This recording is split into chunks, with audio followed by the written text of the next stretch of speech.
Ensina.net, seu portal de aprendizagem. Ensina.net, videoaulas pra você. De qualquer lugar, você pode acessar. As formas de pagamento, invista em seu presente, pro futuro alcançar. www.ensina.net. Acesse www.ensina.net. Bom pessoal, vamos gravar agora o módulo Demais Produtos de Investimentos. É um módulo bastante importante para o exame de certificação ANBID. Acompanhe comigo aqui os principais tópicos que serão tratados neste módulo. Bom, nosso programa hoje é o seguinte: item 1, renda fixa e renda variável. Item 2, mercado de ações. Item 3, debêntures. Item 4, swap. Item 5, letras hipotecárias. Item 6, CDB, certificados de depósito bancário. Falaremos um pouco também sobre RDB, recibos de depósito bancário. Item 7, notas promissórias ou commercial papers. E item 8, títulos públicos. Vamos começar falando um pouquinho sobre operações com renda fixa e renda variável. O que caracteriza um tipo de operação e o que caracteriza outro tipo de operação. Bom, o mercado financeiro dispõe de uma série de instrumentos. Existem alguns instrumentos que são do tipo renda fixa e outros que são do tipo renda variável. Quando eu tenho uma operação com título de renda fixa, quais são as características dela? Acompanhe aqui comigo no slide. Instrumentos de renda fixa têm como característica ter algum tipo de remuneração pré-definida.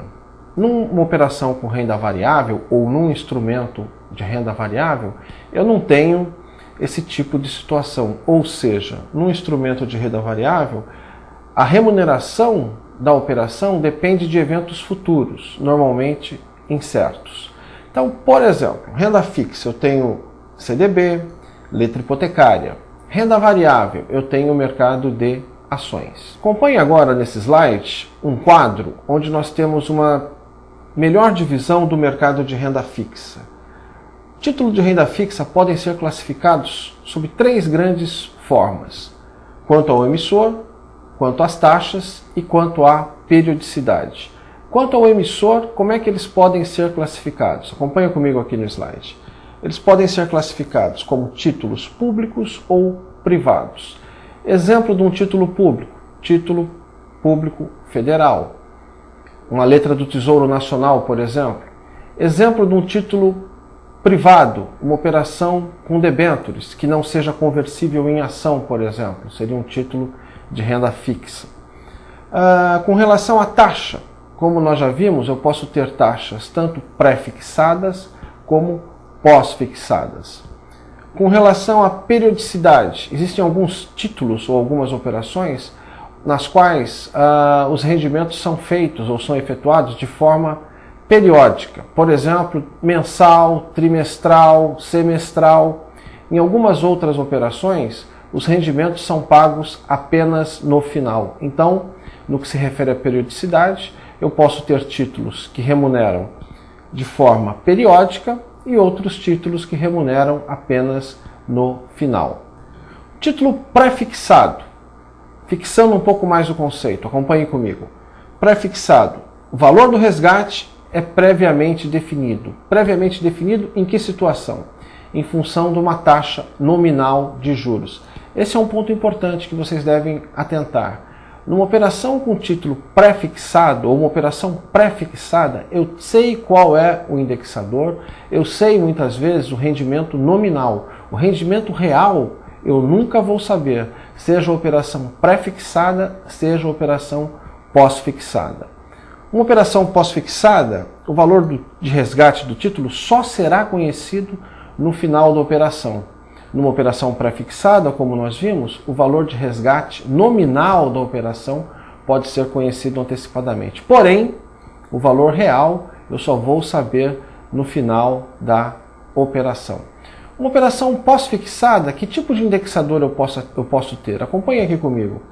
Eu posso ter, por exemplo, títulos pós-fixados atrelados à taxa de juros.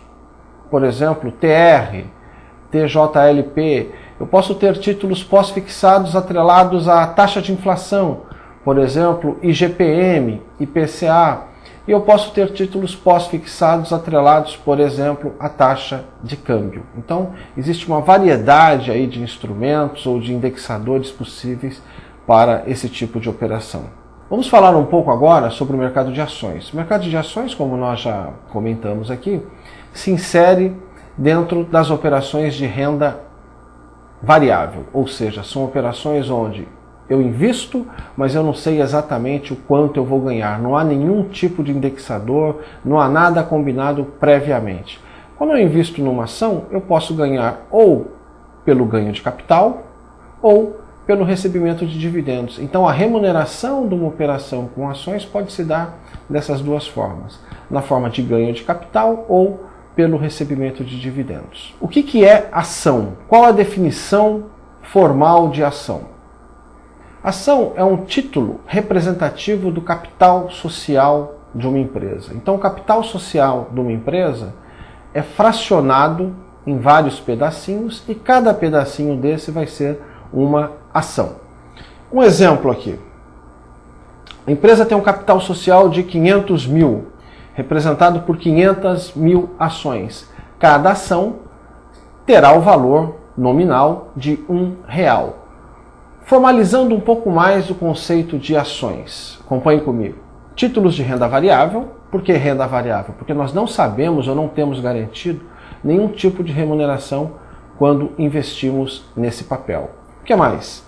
Nominativos e negociáveis. Então, quando eu invisto numa ação, eu compro um papel, aquele título será nominal a mim, é um título nominativo. E negociável. Por que negociável? Porque eu posso comprar, vender, negociar esse papel a hora que eu quiser, desde que, claro, existam compradores. E o que representa uma ação, então?